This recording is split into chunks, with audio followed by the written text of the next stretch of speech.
Welcome to Kush News, the newscast of the African diaspora. I'm your anchor, Ochanda, daily bringing you the top stories from Africa and the Caribbean. Let's take a look at today's news on Friday, July 21st, 2023. We go to Kenya, where the opposition had an unheeded call on its final day of protests. A call by Azimio la Umoja leader Raila for protests to continue on day 3 appears to have been unheeded as Kenyans went about their business. In Nairobi, most shops reopened and the public transportation system was back to normal, as was the case in cities of Nakuru, Mombasa, and Kisii. Police patrols were, however, visible on the streets, accompanied by other personnel for law enforcement. In the lakeside city of Kisumu, businesses were slowly getting back to normalcy as some of the shops reopened in town.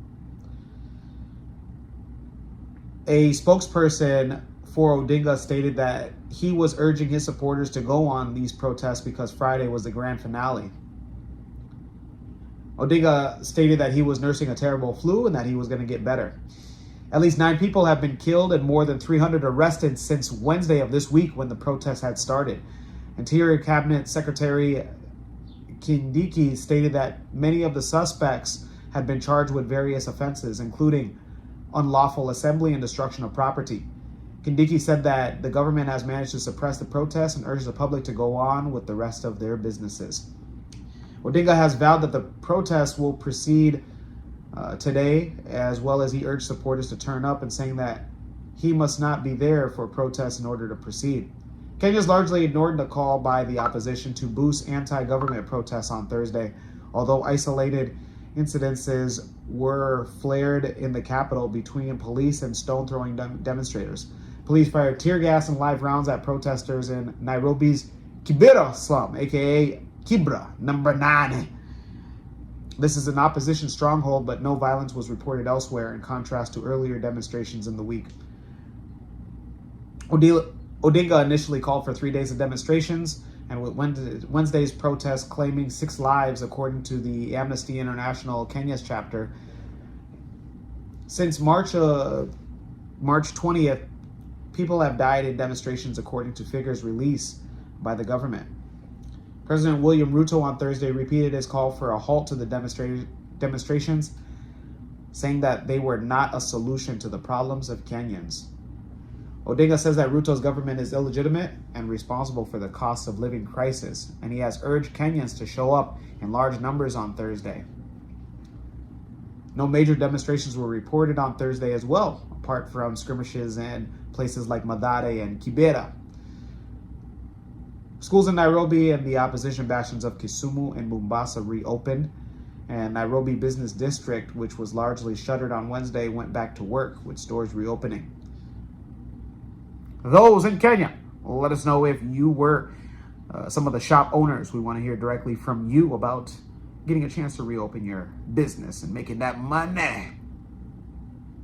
Let's go to South Africa, where the South African government stated that it will commit to arresting Vladimir Putin.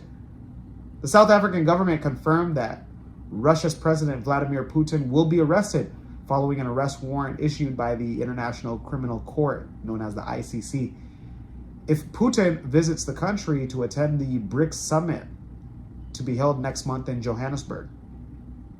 This decision comes days after an affidavit by President Cyril Ramaphosa cautioned that the acting on the ICC's mandate would be considered a declaration of war. He stated Russia has made it clear that arresting its sitting president would be a declaration of war, and it'd be against our constitution to risk engaging a war with Russia. Additionally, official opposition party, the Democratic Alliance, approached the High Court in Pretoria to force the government to commit to arresting Putin. Previously, South Africa's International Relations and Cooperation Minister provided diplomatic immunity to officials attending the BRICS summit. The presidency announced that instead of Putin, Russian foreign minister will be in attendance, which is a signatory of the Rome Statute and is obliged to arrest Putin, who has been accused of war crimes by the ICC. Those in South Africa, let us know your thoughts about The official statement by the South African government to arrest Vladimir Putin. Let's go to the Caribbean and end it there, where Grenada is getting ready for its annual spicemas. The highly anticipated annual spicemas festivities has officials excited about its upcoming season. Grenada is in a state of readiness for the cultural explosion that attracts visitors and returning nationals from all over the world. Last year's carnival event marked a significant milestone, as it was the first spicemas celebration after the global COVID-19 pandemic. It was so well attended that anticipation of this year's celebration started a little early, with an event launch in the United States of New York. An official from the Grenada Tourism Authority stated, "We wanted to give New Yorkers a taste of what they can expect this come August in Grenada." The Spicemas is a carnival, and the carnival this year will feature new complements and concepts that differ from previous years. Attendees can look forward to several events taking place across the island, all leading up to the carnival, running from Monday and Tuesday of that week. The events will go on from August 5th all the way to August 15th, with some events including the Calypso Finals, a children's carnival frolic, a Jeu Vert, a pageant, and a Monday night mass, and a parade of bands. In anticipation of the high volume of visitors, JetBlue and Caribbean Airlines have expanded their services to Grenada. JetBlue is currently offering daily nonstop service from New York's John F. Kennedy, and will operate a second daily nonstop from August 7th through September 1st. Caribbean Airlines expanded its flights and will take place in the United States and Canada, with direct flights starting on August 8th and going through August 11th. A spokesperson stated that the expanded connectivity is a true testament to Spicemas' appeal, its celebration not to be missed, and an extra service makes it possible for even more people to come and witness Grenadian culture and come alive here in our island nation. Those in Grenada, let us know on how you feel this upcoming Spicemas, if you're going to be attending. And who knows, maybe you might see Kush news at Spicemas as well. When we come back, we'll have today's African proverb of the day. Don't go anywhere. What's going on? I'm MC Cadero, and I'm here at a graduation party. Double graduation party that I was booked for. That's right, you can also book me with 15 years experience. It's www.mccadero.com. See you soon. Welcome back. Let's take a look at today's African proverb of the day, and it comes to us from no particular African nation and or ethnic group, and it reads, "You can tell a ripe corn by its look."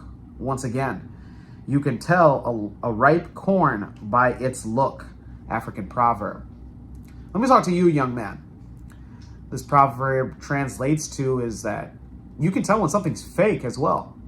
Not only when something's real, when something is fake. And there's a lot of phoniness and fiction going on, especially in social media, young man. I assume that because you're watching this, you probably have access to social media and many of its platforms.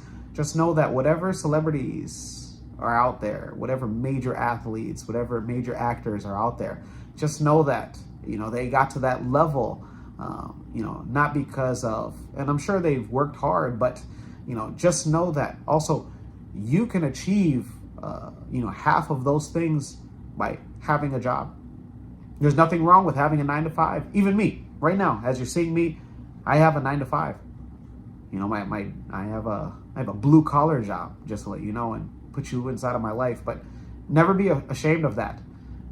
Having a 9-to-5 will put you in an awesome position, because you'll never have to look over your shoulder. You'll never have to worry about if you're going to be facing prison time because you chose a path of easy, fast money.